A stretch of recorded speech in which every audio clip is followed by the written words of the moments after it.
At 5:30 every morning, while Chicago was still sleeping, Daniel Carter walked into one of the city's most expensive office buildings. He wore an old gray janitor's uniform, carried a mop and a bucket, and quietly started his work. To everyone inside that building, Daniel was just the janitor. People walked past him without saying hello. Some didn't even notice him. But Daniel never complained. He simply smiled and said, "Good morning." What nobody knew was that Daniel had a secret. He owned the building. 12 years earlier, Daniel had been a struggling mechanic. After losing almost everything, he used the little money he had left to buy an abandoned warehouse in Chicago. Everyone told him it was a terrible decision. But Daniel looked at that broken building and saw something nobody else could see. He saw the future. Years passed. The neighborhood transformed. Old buildings became expensive offices, new businesses arrived, and property values exploded. Daniel's abandoned warehouse became one of the most valuable properties in the area.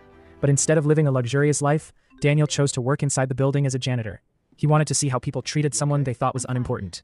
Then one day, he noticed a young receptionist named Emily Brooks. Emily was only 24. She worked hard every day, but she was carrying a heavy burden.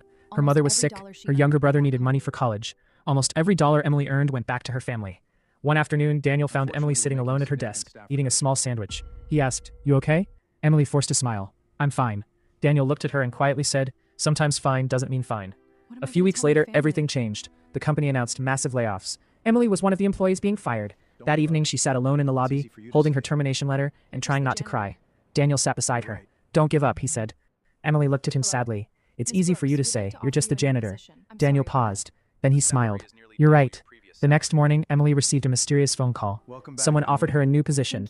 The salary was almost double her old one. She couldn't understand why, but she accepted. And Emily worked harder than ever. She proved herself. Within months, she became one of the company's most valuable employees. Then, one Friday morning, every employee was called into an emergency meeting. The CEO entered the room with a mysterious man wearing an expensive suit. Everyone became silent. Then the CEO said, "Everyone, I'd like you to meet the owner of this building, Mr. Daniel Carter." The room froze. Emily stared at the man standing in front of her. Her eyes widened. "The janitor?" Daniel smiled. Then he looked at everyone and said, "I've spent 12 years watching how this company treats people."